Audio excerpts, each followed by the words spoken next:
नमस्कार, स्वागत है आप सभी का एबी स्टार न्यूज में और मैं हूं आपके साथ जुबैर चौधरी। वक्त तो चला है हमारी देवभूमि का, जहां सबसे पहले बात करेंगे काशीपुर की। काशीपुर में एक लुटेरी दुल्हन ने राजस्थान के दूल्हे को से लूटपाट की है, जिसके बाद उधम सिंह नगर पुलिस ने लुटेरी दुल्हन गिरोह का पर्दाफाश किया है। काशीपुर के आईटीआई थाना क्षेत्र पुलिस ने लुटेरी दुल्हन समेत 6 लोगों को गिरफ्तार किया है। पुलिस की गिरफ्त में आए आरोपियों ने लुटेरी दुल्हन का पति और मां भी शामिल है। उधम सिंह नगर एसएसपी मंजूनाथ टीसी ने काशीपुर में इस मामले का खुलासा किया है। उधम सिंह नगर एसएसपी मंजूनाथ टीसी ने बताया कि आईटीआई थाने में राजस्थान के उदयपुर जिले के थाना गोड़ागौड़ के रहने वाले अवतार सिंह उर्फ अतुल ने तहरीर दी थी। अवतार सिंह ने पुलिस को बताया था कि बीते 19 सितंबर को राजस्थान के ही सीकर जिले में गुलूर भोज की रहने वाली रिया पुत्री प्रेम सिंह से उसकी शादी हुई थी, जहां शादी के करीब एक हफ्ते बाद ही 25 सितंबर रात को रिया घर से रखे जेवरात और 50,000 रुपए लेकर फरार हो गई। अवतार सिंह ने पुलिस को बताया कि उसके बाद उसने बिचौलिए पंकज सिंह से जयपुर में संपर्क किया और उसे पूरी कहानी बताई, जिसके बाद बिचौलिया पंकज ने अवतार सिंह को बताया कि रिया का असली नाम सुहानी है। आरोपी महिला उत्तराखंड के काशीपुर की रहने वाली है। उसका घर आईटीआई थाना क्षेत्र के हिम्मतपुर गांव में है। रिया पहले से ही शादीशुदा है और उसके पति का नाम बाबू है। बिचौलिया पंकज ने बताया कि उसके पति समेत मां रेखा, सिमरन और राजेंद्र उर्फ राजू, तो वहीं अनूप तिवारी, पाल कौर, प्रवीण कुमार उर्फ रामवीर, तो वहीं उर्फ ठाकुर के ने मिलकर उनके साथ धोखाधड़ी करके शादी की है। आरोपियों ने बिचौलिया पंकज सिंह को बताया कि रिया के माता पिता का बचपन में से ही देहांत हो गया था। इस दौरान उन्होंने विवाह के सामान आदि के बहाने उनसे 95,000 रुपये खाते में डलवा लिए और 70,000 रुपये नगद भी लिए। पुलिस की पूछताछ में आरोपी ने बताया कि सुहानी पुत्र चेखी लाल ने सिमरन उर्फ सुखविंदर कौर अपने पति बाबू को और राज उर्फ राजेंद्र को पंकज तिवारी, प्रवीण कुमार और पाल कौर के साथ मिलकर योजना बनाकर धोखाधड़ी करने की नीयत से फर्जी दस्तावेज बनाकर झूठी शादी रचाई और मौका मिलते ही सुहानी उर्फ रिया घर से कुछ जेवर और 50,000 रुपये के लेकर फरार हो गई, जिसके बाद उधम सिंह नगर की पुलिस ने इस लुटेरी दुल्हन गिरोह का पर्दाफाश किया है।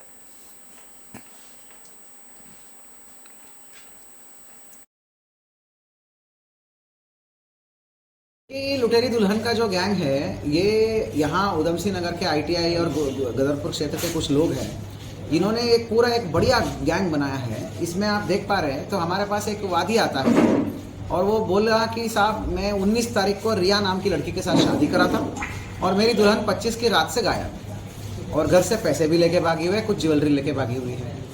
तो फिर हम उसको ट्रेस कर करके हमें मतलब वादी ने ये बोला कि हमने उसकी बैंक अकाउंट में भी, उसकी मम्मी की बैंक अकाउंट में भी और चाचा की बैंक अकाउंट में भी पैसे डलवाए थे शादी के नाम पे। तो ये लड़के वाले बोले तो इसके थ्रू हमने ट्रेस करा कि ये तो यहाँ के काशीपुर आईटीआई के क्षेत्र के हैं, तो इसलिए हम यहाँ आपके पास मदद के लिए आए हैं करके। तो हमने उनको बिठा के पूरा समझ लिया कहानी। तब हमको पता चला कि ये तो बहुत बड़ी 420 या फिर मतलब एक बहुत बड़ी ठगी का शिकार हो चुका है। तो अब हमें धीरे धीरे कहानी समझ में आई, एक एक करके पूछताछ में सारी कहानी समझ में आ गई। तो फिर हमने तत्काल जो है एफआईआर। तो बुलेटिन में बात अब देहरादून की कर लेते हैं, जहां बीजेपी किसान मोर्चा की तरफ से प्रशिक्षण शिविर लगाया गया।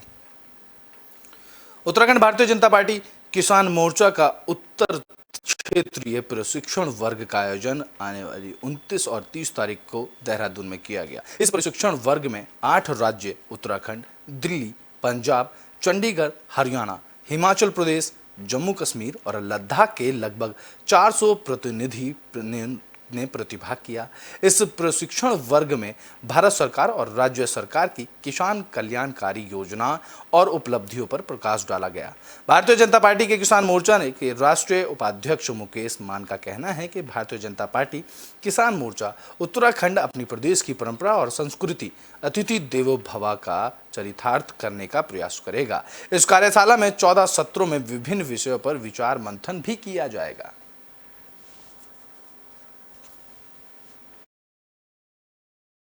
भारत में प्रशिक्षण वर्ग हो रहा है, उसी के अनुसार उसी के तहत अब हमारा 8-8 राज्यों 10-10 राज्यों के हिसाब जोन के हिसाब से चल रहा है।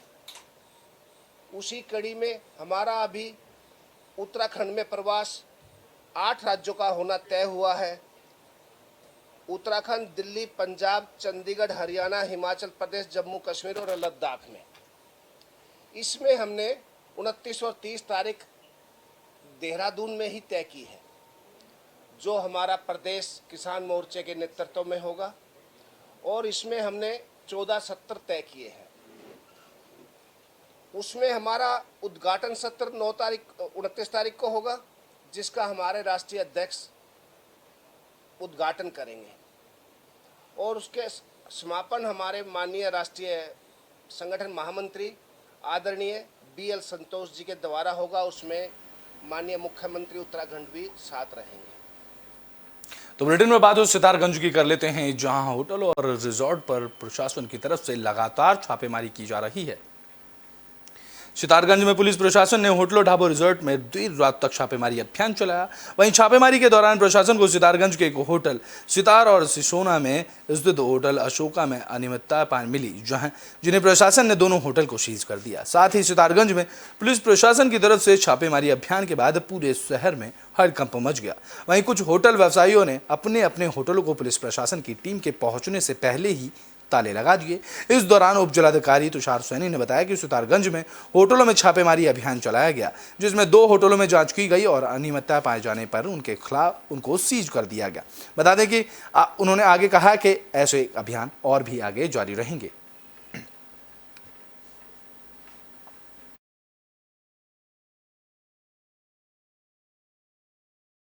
हमारे सभी होटल हम चेक कर रहे हैं। होटल में कुछ कमियाँ थी, उसके दृष्टिगत इसको सीज किया गया है, और जब कमियाँ पूरी कर दी जाएंगी उसके बाद जो अनुसार कार्रवाई आगे भी कार्रवाई चलेगी। चली रही है, अभियान चल ही रहा है। सभी जितने भी होटल हैं सभी को कमियाँ चेकिंग की जा रही है। आज कितने होटलों की चेकिंग हुई थी? अभी चल रही है, अभी अभियान लगातार जारी है। तो बुलेटिन में बात ऋषिकेश की कर लेते हैं, जहां ऋषिकेश पुलिस को बड़ी सफलता हाथ लगी है। पुलिस ने नशे के सामान के साथ एक आरोपी को गिरफ्तार किया है। बता दें कि बरेली की स्मैक का कारोबार तीर्थ नगरी में फल फूल रहा है, लेकिन कैसे फल फूल रहा है, इस पहेली को ऋषिकेश कोतवाली पुलिस ने सुलझा दिया है। दरअसल स्मैक किसी कार या बस या ट्रेन से नहीं, बल्कि बिना नंबर प्लेट की बाइक से सप्लाई कर ऋषिकेश लाई जा रही है। यह जानकारी कंफर्म होने के बाद पुलिस ने बाइक पर स्मैक ला रहे चंद्रेश्वर नागर के मार्कंडे जायसवाल को मनसा देवी रेलवे फाटक के पास गिरफ्तार किया, जिसके कब्जे से 40 ग्राम स्मैक पुलिस ने बरामद की है। आरोपी के खिलाफ पुलिस ने NDPS की धारा में मुकदमा दर्ज कर लिया। पूछताछ के बाद आरोपी को न्यायालय में पेश करने के लिए भेज दिया गया है।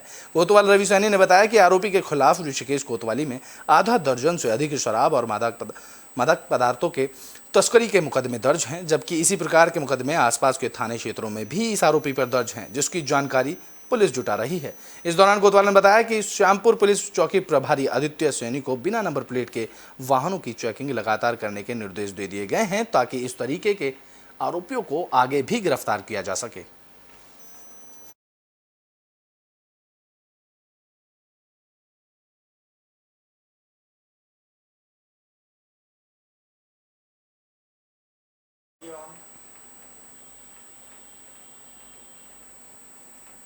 तो बुलेटिन में बात अल्मोड़ा की कर लेते हैं, जहां जिलाधिकारी ऑफिस को पुराने स्थान पर वापस लेने की मांग को लेकर बैठक की गई। बता दें कि अल्मोड़ा जिलाधिकारी कार्यालय के नए भवन में स्थानांतरण हुए लगभग 1 साल बीतने के बाद भी मुख्य नगर से 5 किलोमीटर दूरी पर, जिसमें आम आदमी को यहां आने जाने की समस्याओं से गुजरना पड़ रहा है। ऐसे में अब नगर व्यापार मंडल और जनप्रतिनिधियों ने इसको लेकर एक मांग की है, जिसको लेकर एक बैठक भी की गई, जहां जिला प्रशासन ने उप जिलाधिकारी कार्यालय तहसील को पुराने स्थान पर ले जाने की मांग की गई है। दरअसल अल्मोड़ा जिलाधिकारी का पुराना कार्यालय, जो शहर के बीचों बीच स्थित था, वो अब मल्ला महल के नाम से जाना जाता है। उसमें अब सरकार की तरफ से उसको धरोहर के रूप में विकसित किया जा रहा है, जिस कारण जिलाधिकारी का नया कार्यालय बनाया गया है, जिसको लेकर अब नगर के नागरिक और व्यापारी उप जिलाधिकारी तहसील को पुराने भवन में वापस लाने की मांग कर रहे हैं। इस दौरान स्थानीय विधायक मनोज तिवारी ने कहा कि शहर में जनसंख्या लगातार बढ़ रही है, साथ ही नगर पालिका का भी विस्तारीकरण किया जा रहा है। ऐसे में जन दबाव और जन समस्या को देखते हुए शासन और प्रशासन से वार्ता की जा रही है, जिसका रास्ता निकाला जाएगा। वहीं व्यापार मंडल अध्यक्ष का कहना है कि रातों रात तहसील और उप जिलाधिकारी कार्यालय को स्थानांतरण किया गया, जबकि आम आदमी की समस्याओं पर का ध्यान नहीं रखा गया। ऐसे में जिला प्रशासन जल्द से इसको वापस पुरानी जगह ले आया जाए। उन्होंने चेतावनी देते हुए कहा कि अगर इसका समाधान नहीं किया जाएगा तो लोग आंदोलन करने को मजबूर होना पड़ेगा।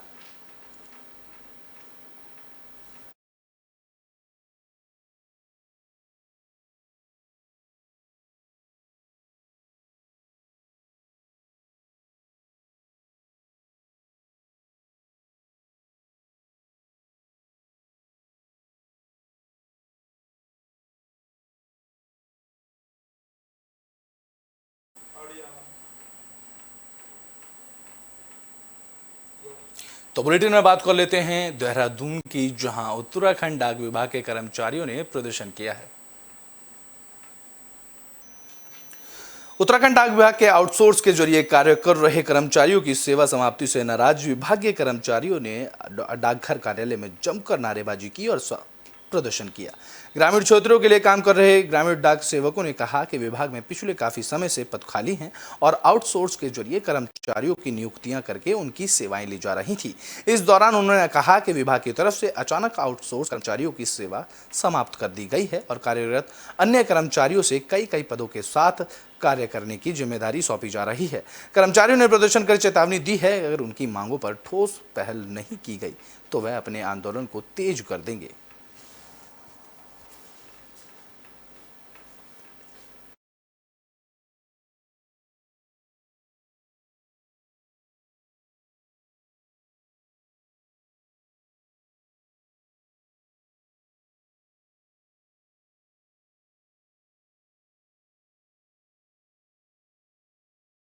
कई वर्षों से हमारे विभाग में पद रिक्त हैं कि जो हमारे कर्मचारी प्रमोशन हुए या रिटायर्ड हुए, उनकी जगह नई नियुक्तियां नहीं हुई, तो उसके लिए विभाग आउटसोर्सिंग वर्कर से काम चला रहा था और काम प्रॉपर चल भी रहा था। सपोज करो कहीं 3 एम्प्लॉई हैं, 2 वहाँ से निकल गए तो 2 आउटसोर्सेज वर्कर रखकर कार्य चल रहा था। परसों शनिवार अचानक विभाग ने आदेश कर दिया कि जितने भी आउटसोर्सेज वर्कर कार्य कर रहे थे वो हटा दिए जाएंगे, सोमवार से वो कार्य नहीं करेंगे और साथ ही साथ एक व्यक्ति को 3 पदों का कार्य करना पड़ेगा। जबकि हमारा रूल 3A हम लोगों पे लगता है, रूल 3A ये बोलता है कि एक कर्मचारी से मैक्सिमम 5 घंटा ड्यूटी ली जा सकती है, 5 घंटा से अधिक ड्यूटी नहीं ली जा सकती है। तो जब एक व्यक्ति यदि 3 व्यक्ति का काम करेगा एक कर्मचारी, तो 24 घंटे में भी वो अपना कार्य पूरा नहीं कर पाएगा। तो ये हमारी मुख्य मांग है कि हम लोगों की नियुक्ति जिस पद पर हुई है, सपोज करो मैं ब्रांच पोस्ट मास्टर हूँ तो मैं ब्रांच पोस्ट मास्टर का कार्य करूँगा, ईमानदारी के साथ कार्य करूँगा। लेकिन और जो अन्य कार्य कहते हैं कि जी आप डाक वितरण भी करिए, डाक भी लाइए, डाक भी ले जाइए, तो हम कहते हैं जो हमारा वर्किंग आवर है उसके बाद हम कैसे कार्य कर पाएंगे, ये असंभव है। तो इसके लिए आज हमारा यहाँ प्रदर्शन था। तो अधिकारियों द्वारा भी ये कहा गया कि हम आपकी जो समस्या को आगे फॉरवर्ड कर देंगे, अगर समस्या का समाधान नहीं होता तो मजबूर होकर हमें धरना देना होगा और अनिश्चितकालीन हड़ताल पर जाना होगा। किसी से वार्ता हुई आपकी? हाँ, वार्ता हमारी एसएसपी साहब से हुई। उन्होंने कहा ये मेरे स्तर का मामला नहीं है, मैं इसे चीफ पोस्ट मास्टर जनरल के लिए फॉरवर्ड कर दूँ। तो बुलेटिन में बात अब अल्मोड़ा की कर लेते हैं, जहां अनुसूचित जनजाति शिक्षक संघ का अधिवेशन का आयोजन किया गया। अल्मोड़ा में अनुसूचित जनजाति शिक्षक संघ का प्रांतीय अधिवेशन का शुभारंभ सांसद अजय टमटा और विधायक मनोज तिवारी ने किया। इस सम्मेलन में प्रदेश भर के शिक्षकों ने शिरकत की, जहां अधिवेशन में शिक्षकों ने अनुसूचित जनजाति के शिक्षकों को शिक्षा की नीतियों में शामिल करने के साथ सरकार हमारी बैकलॉग पदोन्नतियों के मामले पर चुप्पी साधे हुए जैसे मुद्दों को लेकर चर्चा की गई, जिसको लेकर संगठन प्रदेश सरकार से वार्ता भी की जाएगी। वहीं इस मामले में सांसद अजय टमटा ने कहा कि इस अधिवेशन में मुख्यमंत्री को आना था, लेकिन दिल्ली जाने के कारण इस कार्यक्रम में वे नहीं आ पाए। इनकी समस्याओं के समाधान के लिए प्रदेश सरकार से बातचीत कर समाधान किया जाएगा।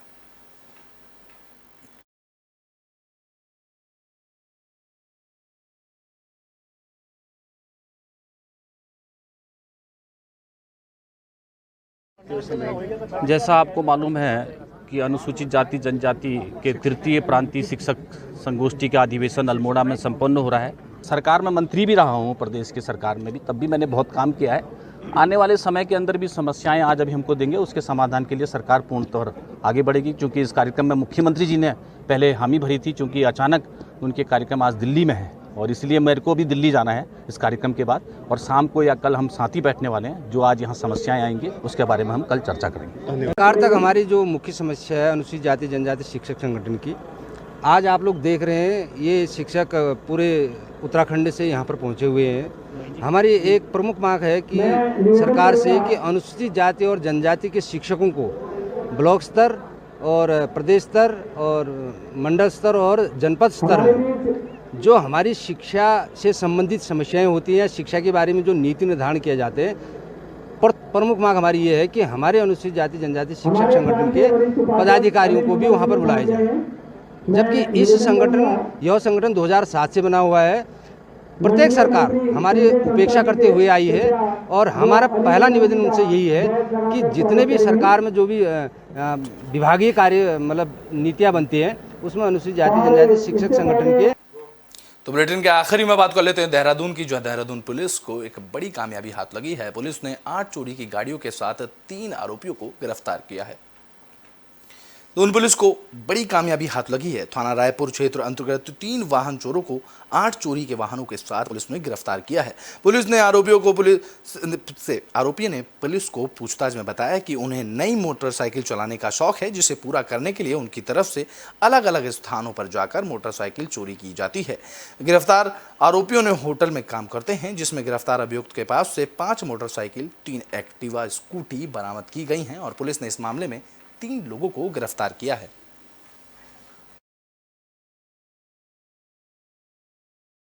3 मोटरसाइकिल की चोरियों की जो है वो मुकदमा पंजीकृत किए गए थे। थाना पुलिस ने इसमें तहकीकात करी और एविडेंस कलेक्ट किए। कलेक्ट करने पर जो है 3 लड़के उत्तरकाशी जनपद उत्तरकाशी के बौंड गांव में और तहसील डुंडा, ये 3 लड़के हैं। उनकी अरेस्टिंग हुआ है। सोमेश, परमवीर और आयुष, ये 18 से 20 साल के लड़के हैं। ये तीनों होटल में काम करने वाले हैं। इनके पास से 8 गाड़ियां बरामद हुई हैं। 5 मोटरसाइकिल है, 3 स्कूटी हैं। 5 के 5 मोटरसाइकिल को हमने कनेक्ट कर लिया है। 3 रायपुर थाने क्षेत्र के हैं, एक उत्तरकाशी का है और एक मसूरी का है। 3 स्कूटी जो बरामद हुए हैं उनको कनेक्ट करना शेष है। उसको हम जनपद के तमाम अलग अलग थानों से हम जानकारी कर रहे हैं, वो भी कनेक्ट हो जाएगा कल तक।